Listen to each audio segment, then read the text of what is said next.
मूक माटी का स्वाध्याय हम सभी कर रहे हैं। आचार्य विद्यासागर जी द्वारा विरचित। मंगलम भगवान वीरो मंगलम गौतमो गणी मंगलम कुंद कुंदाद्यो जैन धर्मोस्तु मंगलम।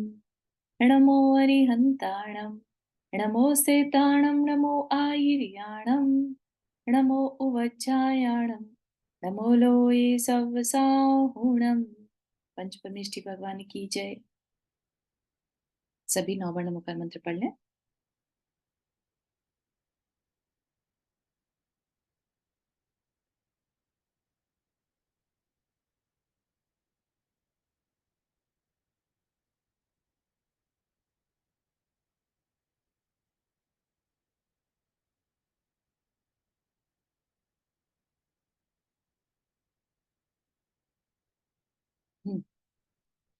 तो हमारी जो पिछला सेशन था उसमें एक बहुत सुंदर बात हमें समझने को मिली थी, वो ये कि बीज जब तक समर्पित नहीं होता, बीज अपना अस्तित्व जब तक नहीं खोता, तब तक ऊंचाइयों को नहीं पा सकता। ठीक है ना? नहीं तो वो क्या होगा, बीज बीज ही बना रह जाएगा और माटी में दबके और सड़ के खत्म हो जाएगा, है ना? अगर वो अकड़ जाए कि नहीं, मुझे नहीं इसमें से अंकुरित होना, मुझे नहीं अपना अस्तित्व खत्म करना, तो बीज वैसा का वैसा पड़ा रह जाएगा और कोई उसको कुछ कहने वाला नहीं, कोई ऊंचाई उसको नहीं मिलेगी, है ना? तो उसको अपना अस्तित्व खोना होगा ताकि वो ऊंचाइयों को पा सके, अपना जो गोल है उसको पा सके। ठीक।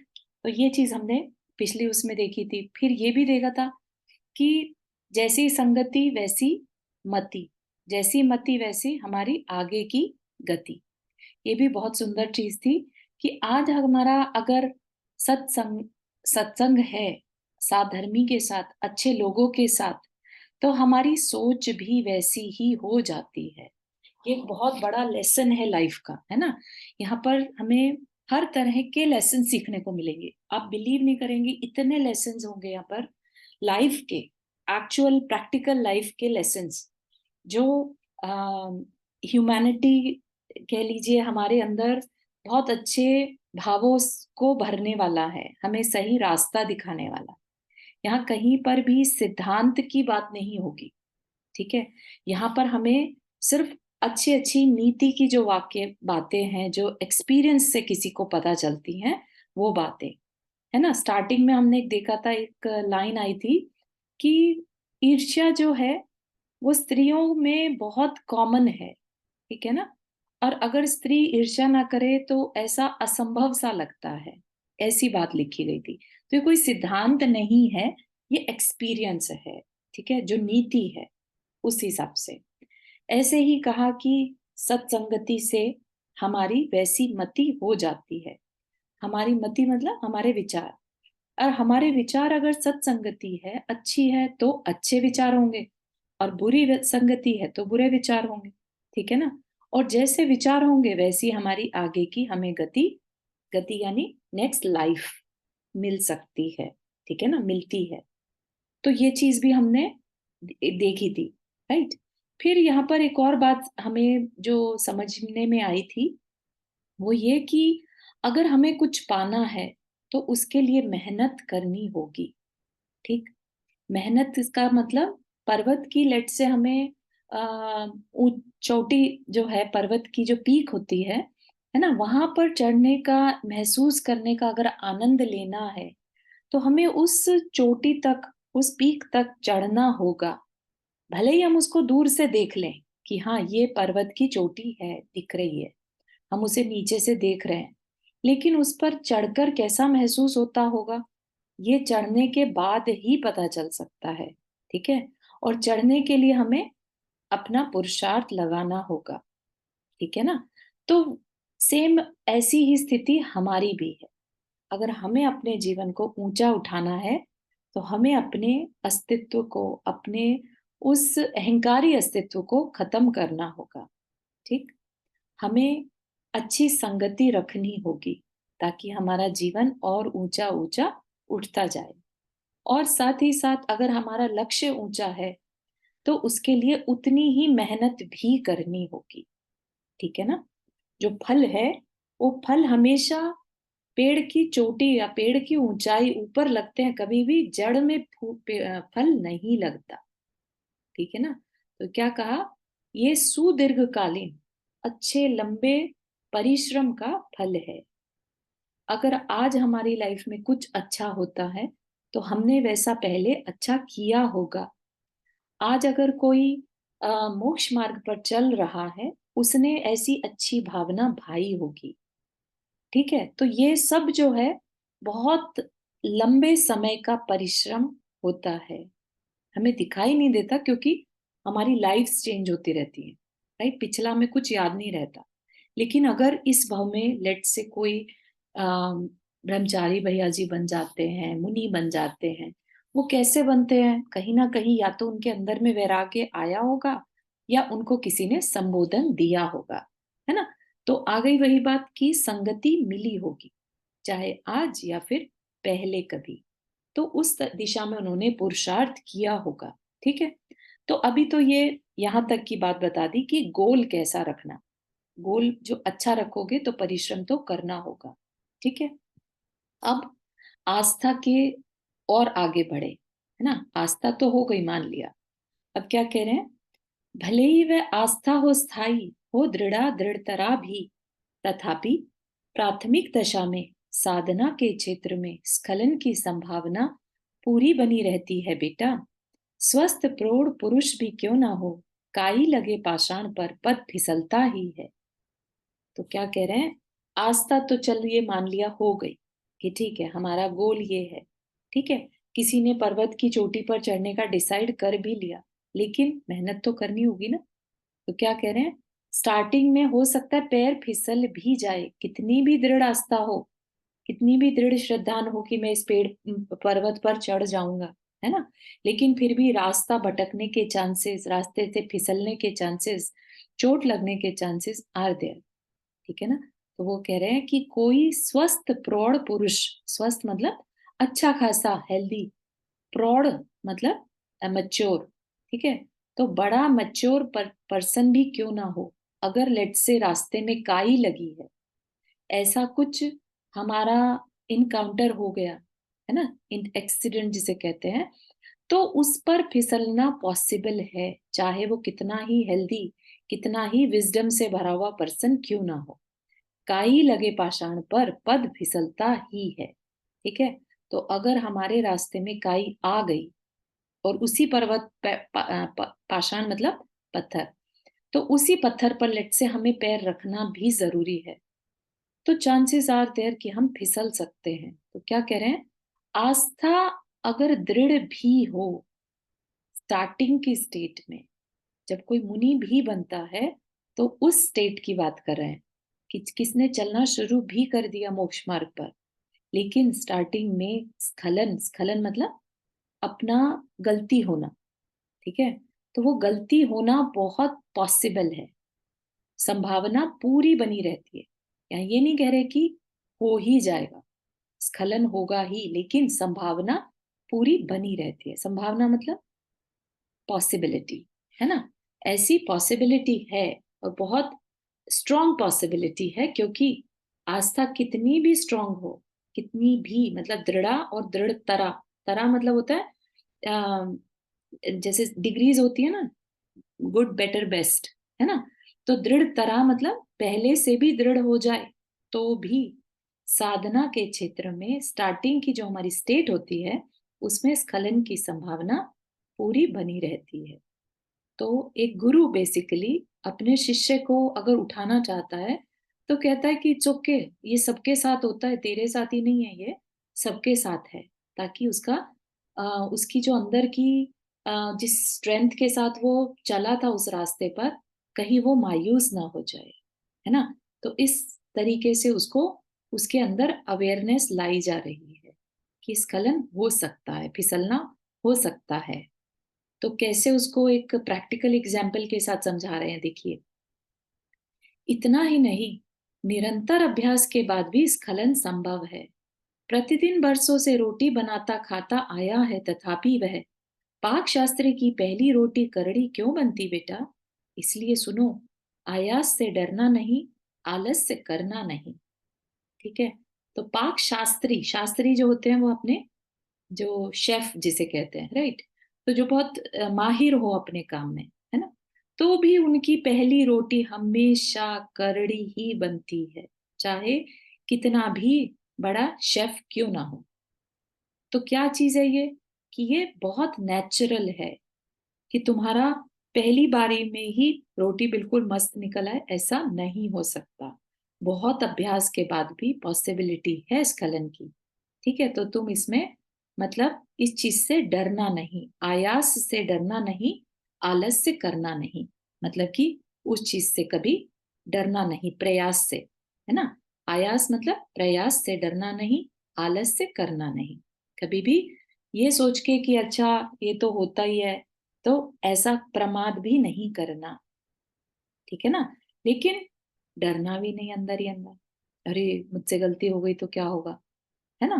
तो दोनों ही चीजों से दूर रहना, ठीक है। स्पेशली आचार्य श्री का सबसे इम्पोर्टेंट जो लाइफ का लेसन रहता है इज हिज डिसिप्लिन। फिर चाहे कोई प्रधानमंत्री भी आ जाए ना, उनका जो स्केड्यूल है वो चेंज नहीं होता। मतलब एक सेकंड के लिए भी उनका डिसिप्लिन, उनका टाइम स्केड्यूल, वो किसी के लिए भी, दुनिया की किसी भी चीज के लिए चेंज नहीं होता। इतनी अवेयरनेस उनके अंदर अपने आत्मा के लिए रहती है कि मेरे लिए मेरी आत्मा सबसे इंपॉर्टेंट है, ठीक है ना। तो इस तरीके का अगर हमारे अंदर भी दृढ़ श्रद्धा हो, तो आलस से करना नहीं और आयास से डरना नहीं। कभी कभी साधना के समय ऐसी भी घाटियां आ सकती हैं कि थोड़ी सी प्रतिकूलता में जिसकी समता वह आकाश को चूमती थी, उसे भी विषमता की नागिन सूंघ सकती है, और वह राही गुमराह हो सकता है। उसके मुख से फिर गम आह निकल सकती है। पहले क्या कहा था, गुमराह, फिर गम आह।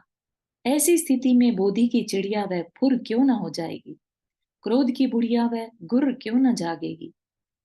साधना स्खलित जीवन में अनर्थ के सिवा और क्या घटेगा। तो यहाँ पर क्या बता रहे हैं, ऐसी भी घाटियां, घाटियां होती हैं जो डीप वैलीज हो जाती हैं, राइट, वैलीज आती है ना। तो हम चल रहे हैं, लेट से, है ना, सीधी सीधी रोड है, अचानक से एक वैली आ गई जिससे कि हमें नीचे उतर गिरना पड़ रहा है, नीचे उतरना पड़ रहा है, राइट, फिर से ऊपर चढ़ेंगे। तो नीचे उतरना तो उतर जाते हैं, लेकिन चढ़ना फिर से बहुत मुश्किल है। तो घाटियां is not considered very helpful in the on the path, ठीक है ना। तो थोड़ी सी प्रतिकूलता में जिसकी समता, प्रतिकूलता होती है एडवर्सिटीज में, हम बहुत मन से चले थे, लेकिन जरूरी नहीं है हर कोई उन एडवर्सिटीज को फेस कर सके, ठीक है। तो थोड़ी सी प्रतिकूलता में जिसकी समता, अभी तक जो सब कुछ अच्छा चल रहा था, तो सब अच्छा अच्छा दिखाई दे रहा था, अरे कितना शांत पर्सन है, कितने अच्छे से अपनी साधना कर पा रहा है। लेकिन थोड़ी सी प्रतिकूलता आई तो क्या हो गया उसका, उसे भी विषमता की नागिन सूंघ सकती है, ठीक है। उसको भी जैसे सांप ने डंक मार दिया हो, जैसे जहर चढ़ गया और उसका बेहोश हो गया हो, ठीक है। तो अभी तो कहाँ तो आकाश को चूम रहा था, और कभी अभी कहाँ जमीन पर बेहोश हो गया, इतना नीचे गिर सकता है। तो जिसकी समता प्रतिकूलता में ना टिक पाए, ऐसी बात करें तो प्रतिकूलता से डरना नहीं, ऐसी सिचुएशन में लेके जा रहे हैं वो।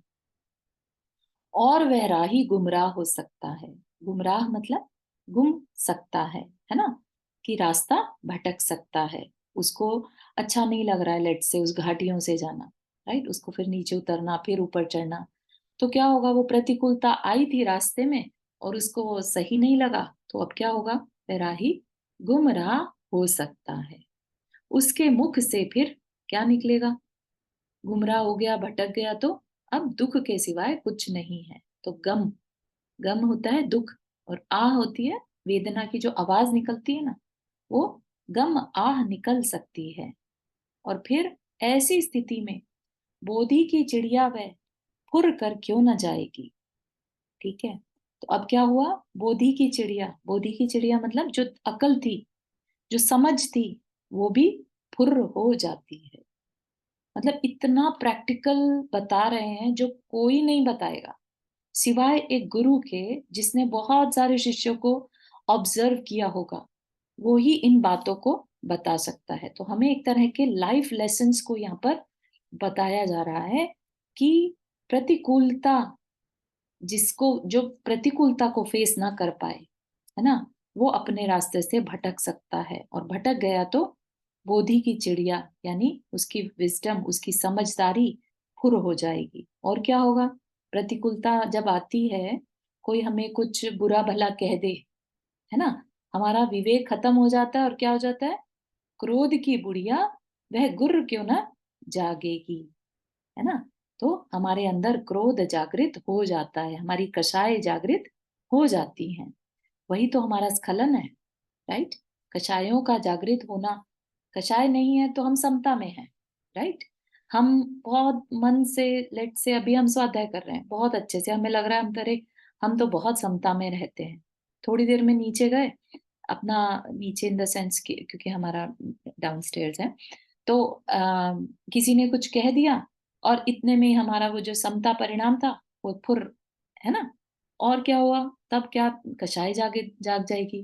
फिर क्या होगा, साधना स्खलित जीवन में अनर्थ के सिवा और क्या घटेगा। साधना स्खलित जीवन क्या, जो अभी तक साधना पे चल रहा था, है ना, अब गुमराह हो गया। ठीक, गुमराह पे, साधना के जीवन में गुमराहपना क्या है, रास्ता भटकना, इस कषाय करना, है ना। तो उसमें अनर्थ के सिवाय और क्या घटेगा, है ना। अनर्थ, जो हमारा रास्ता था, हम उससे भटक गए, हमारा दिशाहीन हो गए, है ना, और हम कषाय कर रहे हैं, गुस्सा कर रहे हैं, परेशान हो रहे हैं, तो क्या बचा हमारे लिए, कुछ भी नहीं। तो अनर्थ, है ना, अब कोई अर्थ नहीं रह गया उसका। तो अनर्थ के सिवा और क्या घटेगा। तो साधना स्खलित जीवन में अनर्थ के सिवा और क्या घटेगा। इसलिए प्रतिकार की पारणा छोड़नी होगी बेटा, अतिचार की धारणा तोड़नी होगी बेटा, अन्यथा कालांतर में निश्चित ये दोनों आस्था की आराधना में विराधना ही सिद्ध होगी। तो क्या है, प्रतिकार की पारणा, प्रतिकार की पारणा मतलब इच्छा, ठीक। तो प्रतिकार की पारणा की, बस मेरी जीवन में ना प्रतिकूलता आए ही ना, ये क्या कह रहे हैं, ऐसी इच्छा छोड़नी होगी बेटा। ठीक है, हम सबके साथ यही है कि हम चाहते हैं कि एडवर्सिटीज आए ही ना। क्यों आ गई है हमारी लाइफ में, क्यों आ गया ये पर्सन हमारी लाइफ में, क्यों नहीं मेरा ये काम मिला बना, क्यों नहीं मेरी ये जॉब लगी, क्यों नहीं मेरे बच्चे बहुत अच्छे कॉलेज में एडमिशन हो गया, क्यों नहीं मेरे परिवार वाले सब मुझसे रिस्पेक्ट से बात करते। हमारे अंदर बस क्यों क्यों क्यों चलता रहता है, राइट। क्योंकि हम क्या करते हैं, हम प्रतिकार करना चाहते हैं, हम उस चीज को एक्सेप्ट नहीं करते। प्रतिकार होता है एक्सेप्ट नहीं करना, बस ये होना ही नहीं चाहिए था, ठीक है ना। तो ये होता है प्रतिकार। तो प्रतिकार की पारणा छोड़नी होगी बेटा। तो अब मतलब अंदर के भाव मेरे को खुद पढ़ने में ऐसा लग रहा है कि एक गुरु कैसे अपने शिष्य को उठाते होंगे, कैसे पहले वो ईच एंड एवरी इमोशंस को उनके जानते हैं, है ना। और उसको जानकर वो कह रहे हैं कि नहीं बेटा, अगर साधना करनी है अगर, तो इस प्रतिकूलता की जो हमारे अंदर, उसको प्रतिकार करने की इच्छा रहती है कि प्रतिकूलता आई ना मेरे अंदर, मेरी लाइफ में, तो उसको तुम्हें छोड़ना होगा, उस इच्छा को छोड़ना होगा। प्रतिकार की पारणा छोड़नी होगी बेटा, अतिचार की धारणा तोड़नी होगी बेटा। मतलब कि मुझसे गलती होगी ही होगी, ऐसी बात भी अंदर से निकालनी होगी, ठीक। और अगर ये दोनों नहीं किए, अन्यथा कालांतर में निश्चित ये दोनों, दोनों कौन से, प्रतिकार की पारणा और अतिचार की धारणा, आस्था की आराधना में विराधना ही सिद्ध होगी। विराधना होता है नष्ट करना। एक बार फिर से बताइए, प्रतिकार की पालना हाँ, और अतिचार की प्रतिकार, धारणा। यहाँ पर देखिए, प्रतिकार किसको कह रहे हैं यहाँ पर, कि कषाय प्रतिकूलता, हाँ प्रतिकूलता आई, है ना। हाँ, तो कषाय कोई भी जागृत हमारी करना। लाइफ में एडवर्सिटी आई तो हमारा अंदर से क्या भाव आता है, हाँ, गुस्सा हम नहीं कहो सब। चाहते एडवर्सिटीज को अपनी लाइफ में, हुँ, नो वन हुँ, वांट्स, राइट? तो हुँ। वो जो वांटिंग है कि नहीं ये बस सिचुएशन मेरी लाइफ में आनी ही नहीं चाहिए, तो कह रहे हैं कि ऐसी सोच छोड़ दो। हारना मतलब सोच छोड़ दो। हाँ, प्रतिकूलता तो आएगी, ऐसा कह रहे हैं। उसको ओके। दूर करने की जो फीलिंग होती है ना कि वो आनी ही नहीं चाहिए, ऐसी हुँ, सोच दिल से निकाल दो। नहीं तो ये तुम्हारी, जो तुम रास्ते पे चले हो ना और फिर प्रतिकूलता आ गई, तो तुम गुमराह हो जाओगे। Okay, thank you. ठीक है, थोड़ा सा डीपर मीनिंग है।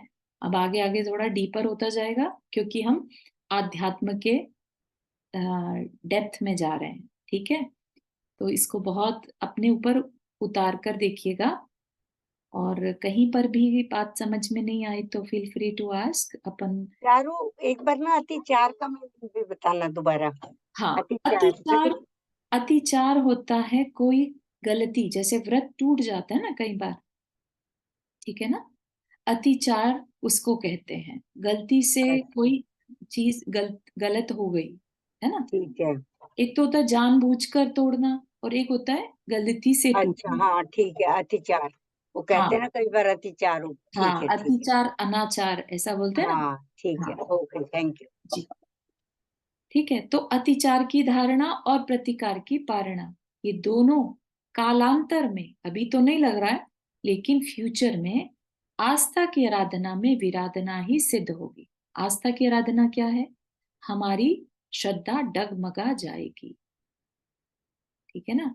हम क्योंकि तकलीफों को अगर फेस करना नहीं सीखेंगे, तो हमारी जरा सी भी तकलीफ आई और हम दूसरे, जो कहते हैं ना, देवी देवताओं के पास जाना, कहीं पर भी सिर झुका लेना, नदी में नहा लेना, किसी पत्थर को पूज लेना, है ना। तो उस तरह के कामों में भी हम लग सकते हैं, अगर हमारे अंदर प्रतिकूलता को सहने की शक्ति नहीं है। तो हमारे अंदर की धारणा को तोड़ना होगा पहले, कि प्रतिकार की जो पारणा हमारे अंदर रहती है कि नहीं नहीं ये तो होना ही नहीं चाहिए, उस चीज से पहले बाहर आओ। ठीक है, नहीं तो क्या होगा, आस्था ही छूट जाएगी। ठीक है, एक बात और कहनी है कि किसी कार्य को संपन्न करते समय अनुकूलता की प्रतीक्षा करना सही पुरुषार्थ नहीं है। कारण कि वह सब कुछ अभी राग की भूमिका में ही घट रहा है, और इससे गति में शिथिलता आती है। इसी प्रकार, इसी भांति प्रतिकूलता का प्रतिकार करना भी प्रकारांतर से द्वेष की आहुति करना है, और इससे मति में कलिलता आती है। तो थोड़ा सा टफ लग रहा होगा सुनने में, देखते हैं इसको राम राम से। ठीक है, तो ये बात क्लियर हुई कि प्रतिकूलता तो आएगी। ठीक है ना, प्रतिकूलता आई तो हमारे, अगर हम रेडी नहीं है तो क्या होगा, हमारी बोधि की चिड़िया यानी हमारी विजडम, हमारी समझ तो कहीं चली जाएगी, और हमारे अंदर कषाय आ जाएंगी, अगर हम रेडी नहीं है तो। और फिर क्या होगा, हमारी सारी साधना, हमारी सारी मेहनत जो अभी तक करी है, सब वेस्ट हो जाएगा। ठीक है ना, तो इसके लिए फिर क्या करें? इसके लिए हमें उस प्रतिकूलता ना आए ऐसी भावना छोड़ देनी होगी। ठीक, प्रतिकूलता आई है तो आई है ना, उसको स्वीकार करना होगा, और गलती ना हो जाए मुझसे, ऐसी भावना भी छोड़नी होगी। ठीक, नहीं तो ये दोनों आस्था की आराधना में विराधना ही सिद्ध होगी। तो हमारी अगर श्रद्धा टूट गई, तो फिर से हम जमीन पर आ जाएंगे, हम फिर से अपनी स्टार्टिंग स्टेज में जहां से हम चले थे, और उससे नीचे गिर जाएंगे। और एक और बात कही फिर। ठीक है, तो ये समझ में आ रहा है कि हमारी मोक्ष मार्ग की यात्रा की बात कर रहे हैं।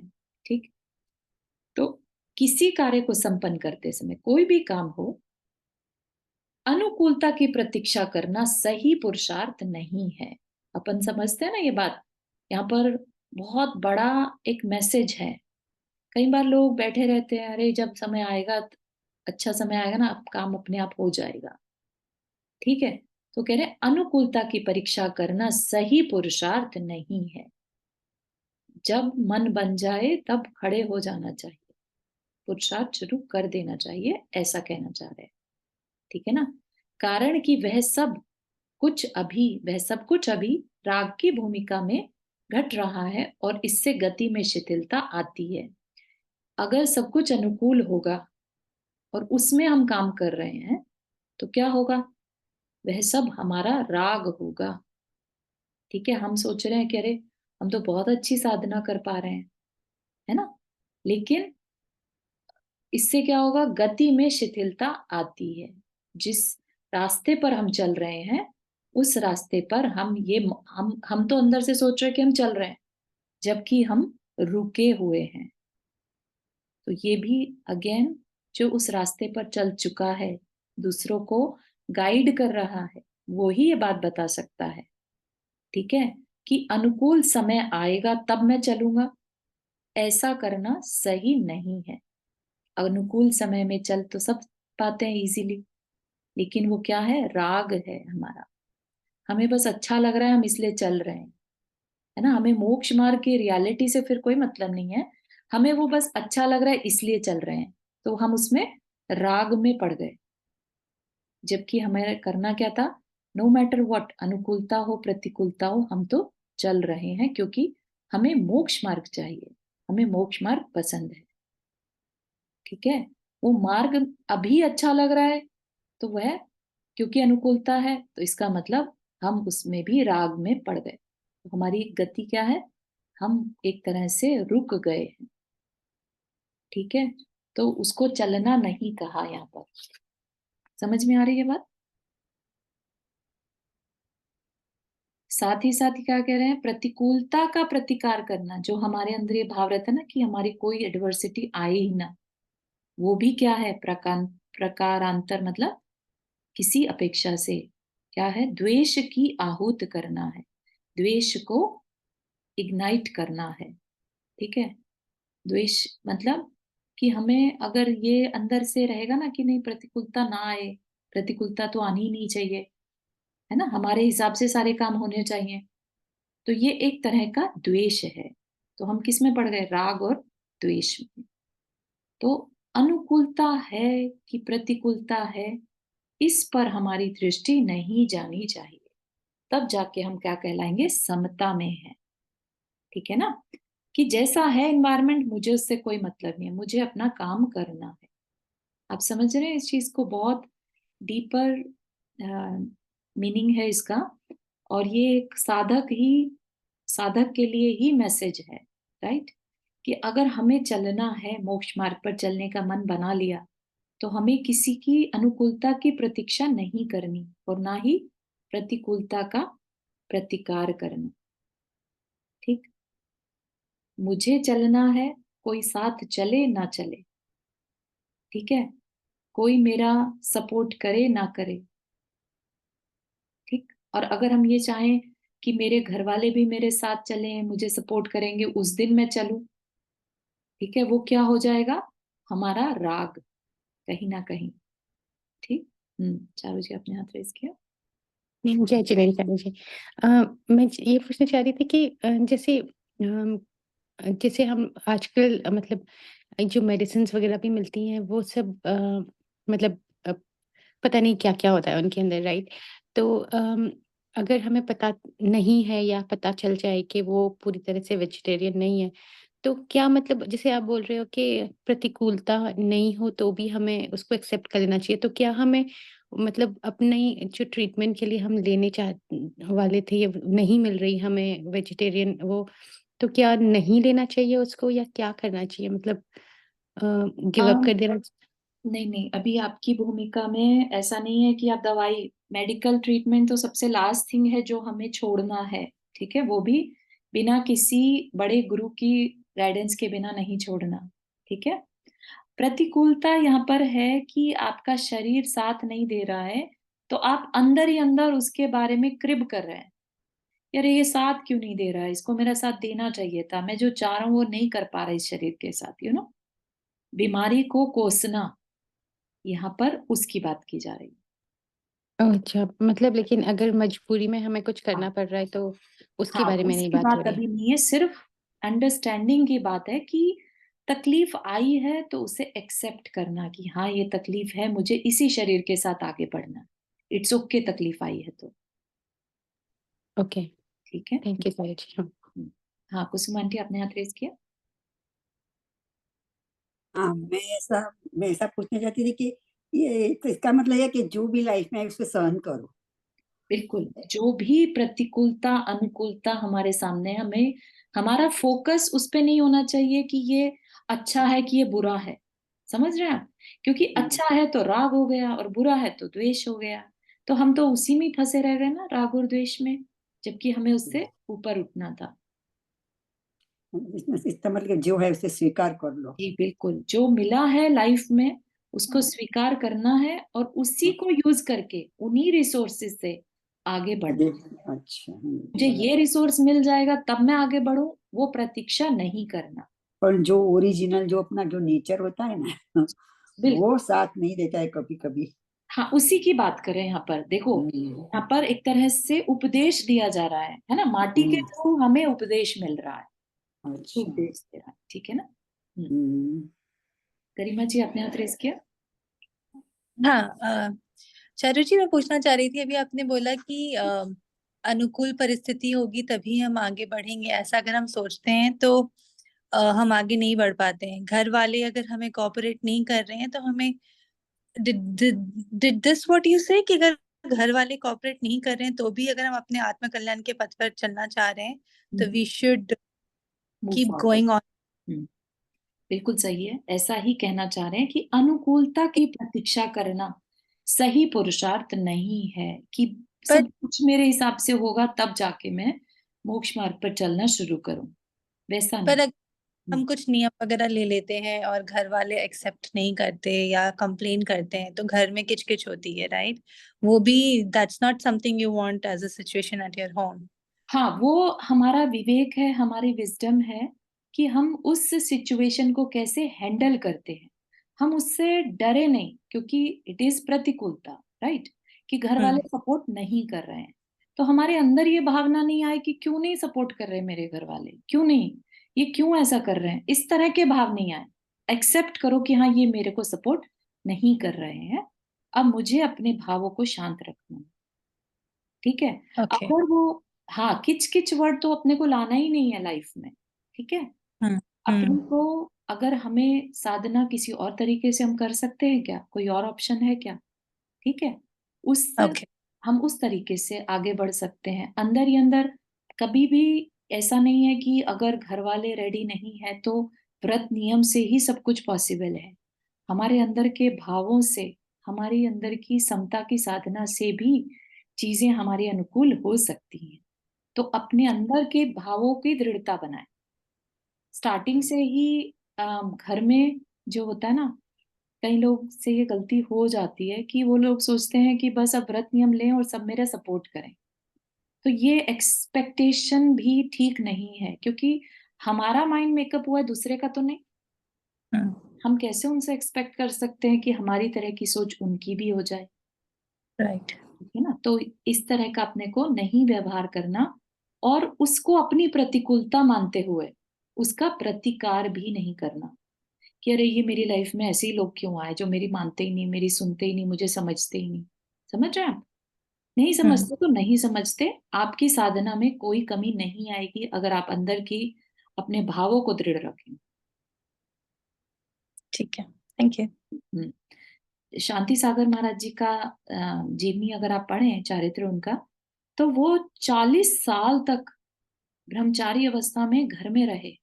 मुंह से उन्होंने ये नहीं कहा कि मुझे छोड़ना है, जबकि उनके दृढ़ भाव थे।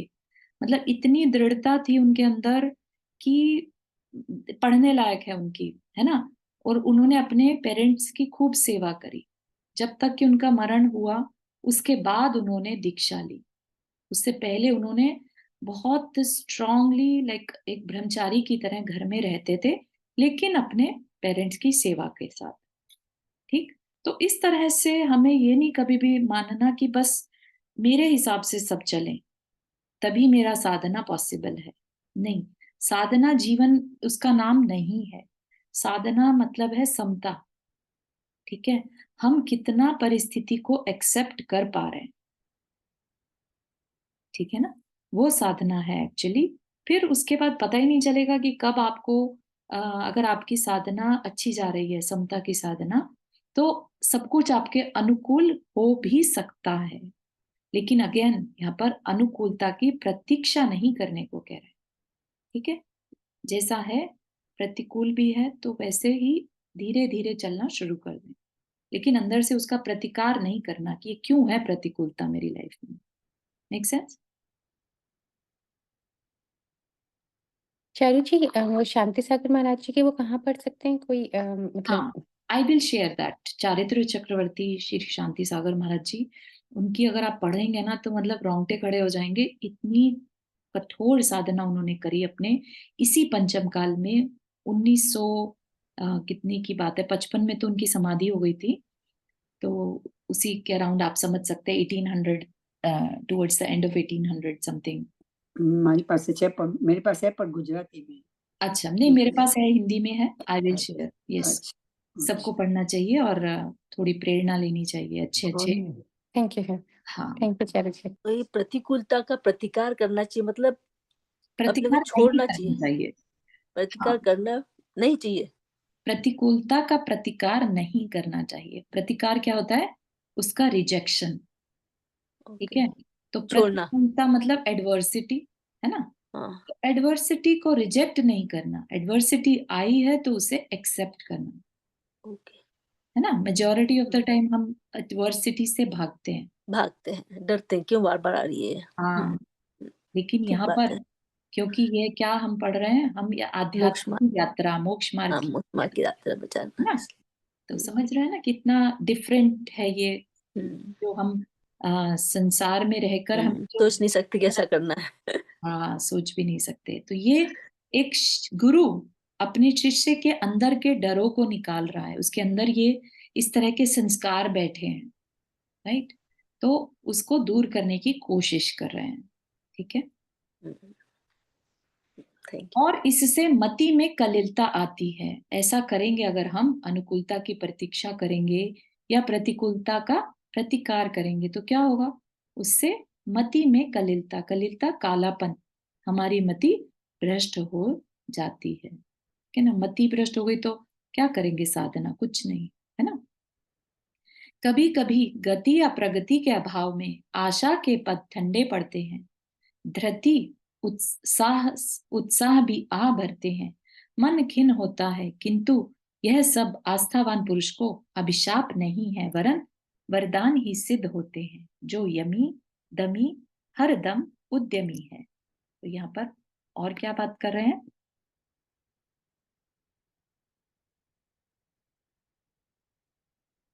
हाँ, कभी कभी गति या प्रगति के अभाव में, गति क्या कहा था यहाँ पे, आपको ध्यान हो यहाँ पर ना, गति में शिथिलता आती है। शिथिलता मतलब शिथिल, रुक जाना। ठीक है, तो गति अगर कम हो गई, रुक गई, गति या प्रगति, प्रगति मतलब आगे बढ़ना, तो कभी कभी गति या प्रगति के अभाव में, तो अभाव कब होगा? जब हम प्रतिकूलता का प्रतिकार करेंगे या तो, और या फिर अनुकूलता की प्रतीक्षा करेंगे। ऐसा अगर हम करते हैं तो क्या होगा? आशा के पद ठंडे पड़ते हैं। ठीक, आशा के पद मतलब जो जिस होप के साथ हम चल रहे थे वो भी ठंडा पड़ जाती है, वो आस्था ठंडी पड़ जाती है। धृति हमारा धैर्य, साहस और उत्साह भी आह भरते हैं, क्योंकि हमने क्या कर दिया? हमने उस उत्साह को ही ठंडा कर दिया। हमने क्या कहा? अरे अनुकूलता आएगी तब चलेंगे, है ना? ये प्रतिकूलता नहीं चाहिए हमें, ऐसा। तो मन खिन्न होता है, मन में जो है एक द्वेष के भाव आ जाते हैं, मन उदास हो जाता है, क्योंकि चल नहीं पा रहे हम, है ना? आह भर रहे हैं। ठीक, तो हमारा अंदर से जो हमारा धैर्य है वो टूटने लगता है। ठीक, हम जिस रास्ते पर चलना चाहते थे अगर वो नहीं मिल रहा है तो क्या होगा? मन एकदम खिन्न, खिन्न मतलब यहाँ पर कह लीजिए ग्लानि टाइप का भी आ जाएगा, क्योंकि हमने एक रास्ता पकड़ा था और हम नहीं चल पाए उस रास्ते पर, तो एक तरह का इंफीरियोरिटी भी आ सकता है ना? लेकिन जो श्रद्धावान पुरुष हैं, जो जिनको रास्ते का भान है ना, उनके लिए उनके लिए ये सब क्या है, जो अभिशाप नहीं है। अभिशाप क्या चीज अभिशाप नहीं है? प्रतिकूलता अभिशाप नहीं है। क्यों? क्योंकि वो हर समय उद्यमी है। ठीक है, जो यमी दमी है, मतलब जो कह लीजिए जो त्याग में लगे हैं, राइट। यम, यम होता है ना, जिन्होंने नियम आदि लिए हैं, राइट, और जिन्होंने अपनी पंच इंद्रियों को वश में कर लिया, दमी दमन कर लिया, दबा दिया, है ना, उनको कंट्रोल कर लिया, ऐसे लोगों के साथ जो वो आस्थावान पुरुष हैं, जो उनके लिए यह सब अभिशाप नहीं होता, क्योंकि वो हमेशा उद्यमी है, पुरुषार्थ वाले हैं, राइट। उनको प्रतिकूलता से डर नहीं लगता और वो बैठकर अनुकूलता की प्रतीक्षा नहीं करते। ठीक, तो ये जो प्रतिकूलता है, ये उनके लिए वरदान सिद्ध होती है, ऐसा कहना चाह रहे हैं। वो और एक्साइटेड हो जाते हैं कि अरे किसके लिए वाह, वरदान हुई? जो यमी मतलब जो नियम ले लेते हैं लाइफ में, अच्छा, है ना। मुनि लेट लोग से, जैसे। हाँ, लेट से किसी ने पंखे का त्याग कर दिया, राइट, किसी भी तरह के हवा के उपकरण का, और किसी टाइम जैसे इंडिया में लाइट चली जाती थी, राइट, तो उसको कुछ नहीं तो फर्क पड़ेगा। उसको फर्क ही नहीं पड़ेगा, हाँ, हाँ। राइट। तो जिसने नियम आदि ले लिए, जिसने अपनी इंद्रियों की इच्छाओं को दबा बस दिया, में कर लिया अपना। हाँ, उसके लिए ये प्रतिकूलताएं क्या है? वरदान। वरदान क्या होता है? जैसे कुछ हाँ, मिल गया, मिल है ना। गया कुछ जिस इनाम। टाइम वो उन प्रतिकूलताओं को फेस करता है, तो उसके अंदर और उत्साह भर जाता है।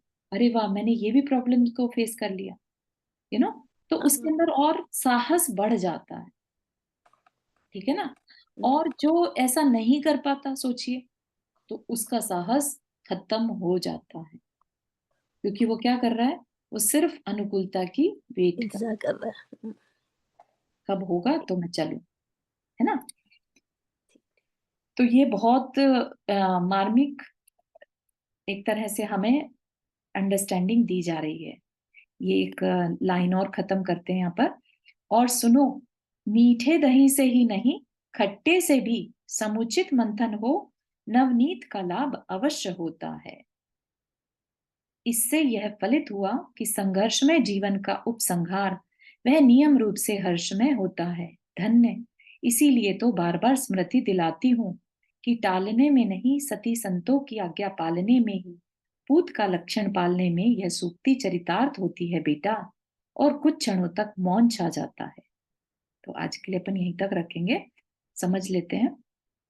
तो यहाँ पर क्या कह रहे हैं कि अभी तक अगर किसी को ये पता हो कि मीठे दही से ही, मतलब जो अच्छा दही है उसी से ही मक्खन बन सकता है, ऐसा नहीं। अगर खट्टा भी हो गया हो तो उससे भी अगर सही तरीके से मंथन किया जाए तो भी मक्खन, नवनीत मक्खन निकल सकता है। मतलब कि अच्छी बुरी सभी परिस्थितियों में साधना का आनंद लिया जा सकता है, एज लॉन्ग एज हमारा पुरुषार्थ सही हो। ठीक, पुरुषार्थ करना जरूरी है, समीचीन मतलब सही तरीके से अगर हमने पुरुषार्थ किया है तो दही खट्टा हो चाहे मीठा, हमारा रिजल्ट सेम आएगा। ठीक है, परिस्थिति अच्छी हो चाहे बुरी, लेकिन हमारा पुरुषार्थ अगर अच्छा है, सही दिशा में है, तो उसका रिजल्ट मोक्ष मार्ग ही होगा। तो ये कहना चाह रहे हैं, संघर्षमय जीवन का उपसंहार। उपसंहार जैसे होता है ना, कंक्लूजन।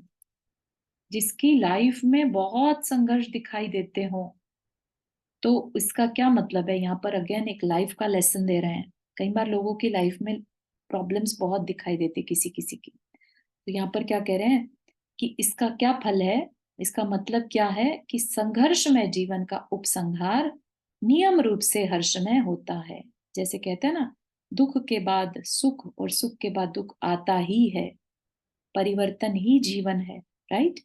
तो ऐसे में अगर किसी की लाइफ में संघर्ष चल रहा है, इसका मतलब अब उसका हर्षमय समय आने वाला है, नियम से आएगा ही आएगा।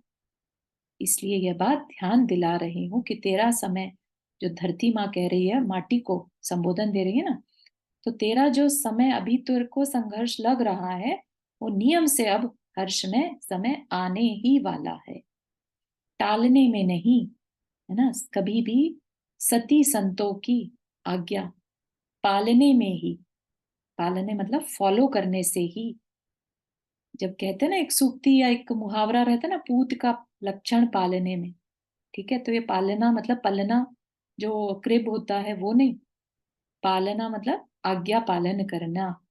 तो ये चरितार्थ कब होगा? जब सती संतों की आज्ञा का पालन किया जाएगा, तभी जो है उनकी हमारे जीवन का उत्कर्ष हो पाएगा। ठीक है, और यह कह के माटी जो है, धरती माँ जो है, एक बार को शांत हो जाती है, चुप हो जाती है। ठीक है ना? तो इसको अपन बाकी को नेक्स्ट उस सेशन में देखेंगे। यहाँ तक के बात क्लियर हो रही है? टफ तो नहीं लग रहा?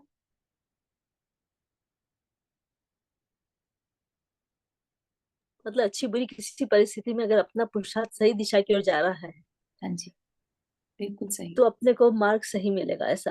मार्ग सही भी मिलेगा, और अभी भले ही हमें तकलीफ दिखाई दे रही है, लेकिन नियम से, वर्ड यूज किया, नियम से, है ना? हम्म, तो संघर्षमय अच्छा जीवन का उपसंहार नियम से हर्षमय होता है। होगा।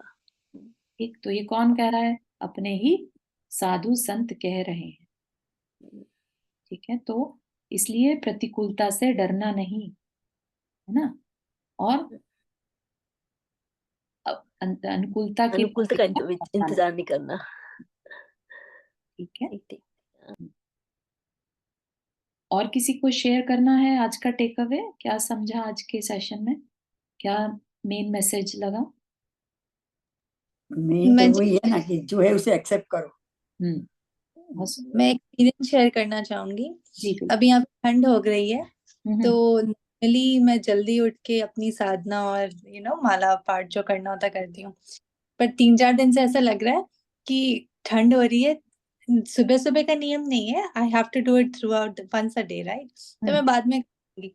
पर आज की क्लास को सुन के ऐसा लग रहा है कि जब महाराज जी ऐसे कर सकते हैं, आचार्य श्री अपने डिसिप्लिन को नहीं छोड़ते, अपने नियम को नहीं छोड़ते, तो हम कुछ उनसे सीख के हम भी रूटीन को कंटिन्यू कर सकते हैं। We don't have to just because the weather is adverse. तो बिल्कुल वेरी इंस्पायरिंग। बिल्कुल Garima ji, thank you so much. And आप हांगकांग से जुड़े हैं, राइट? राइट, हाँ। Very nice, very good job. तो यही जब चीजें हमें उठने के टाइम तकलीफ होती है पर बाद में सब नॉर्मल हो जाता उठने है। के मेरे बाद को अच्छा लगने लगता है। यस, एकदम तो ये एक्चुअली एडवर्सिटीज हम सबकी लाइफ में आती हैं, लेकिन वही बात है कि हमें किसी बड़े से कभी बहुत सपोर्ट, या कह लीजिए कि ये बातों को रिमाइंडर्स नहीं मिलते। एक एनर्जी मिलती है ऐसा सुन के हाँ कि भी हमें भी ऐसा करना चाहिए। हाँ, तो ये जो मूक माटी है ना, बहुत बहुत हमें जगाने वाली है अंदर से। हम्म, ये तो स्टार्टिंग है। अभी देखिएगा आपकी इतने सारे वाक्य इसमें आएंगे ऐसे जो हमारी लाइफ से रिलेटेड होंगे, और हमें समझेगा नहीं कि अरे ये तो हम भी करते थे, तो उस चीज के लिए मन बना के रखिएगा कि ये अपने को अंदर से अंदर झांकना है इसमें। आज की हाँ, अपनी लाइफ को है अच्छा बना सकते हैं ये सुन सुन करके। सही। कि आपको तो प्रभु दिखाने कुछ कह रहे हैं हीरा जी? हाँ। मन का आजकल के यंग लोग तो इसको अलग ही नाम दे देते हैं।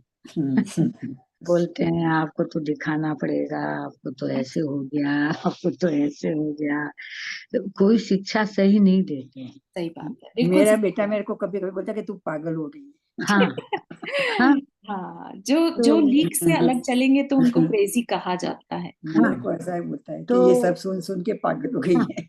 तो अब वो समझ, जबकि ये बातें उनकी गलत है, आप अपनी जो लाइफ में लिखा है वो ज्यादा सही है जो आप बता रहे हैं। हाँ। नहीं नहीं, ठीक है, तभी हम सब कभी साथ कभी साथ कर रहे हैं ना ये क्या सारे होता काम। है कि कुछ भी तकलीफ होती है ना मेरे को, और मैं बताती हूँ कि मेरे को ये होता है, तो कि सारा दिन ये करेगी तो ऐसा ही होगा, ऊपर से ऐसा भी हाँ, ठीक है, ठीक है, दैट इज एडवर्सिटी। हमें सपोर्ट नहीं है तो हम अपनी अंदर की स्ट्रेंथ को बढ़ाते रहें। सच बात है। चलिए, जिनवानी स्तुति। जावाणी के ज्ञान से सूझे लोकालोक, सो वाणी मस्तक धरो सदा देत हो दोख। हे जिनवाणी भारती तो ही जपो दिन रैन, जो तेरा शरणा गए सो पावे सुख चैन। 9 बार नम करना।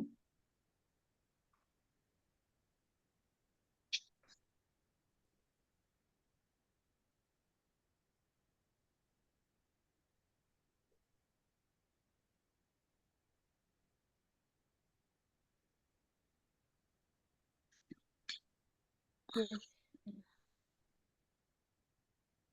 जिन चारू जी और जय सभी को। जिनेंद्र, आप में से कोई ऐसा है जो इनके लेसन्स को लिख सके, जो भी हम डिस्कशन कर रहे हैं?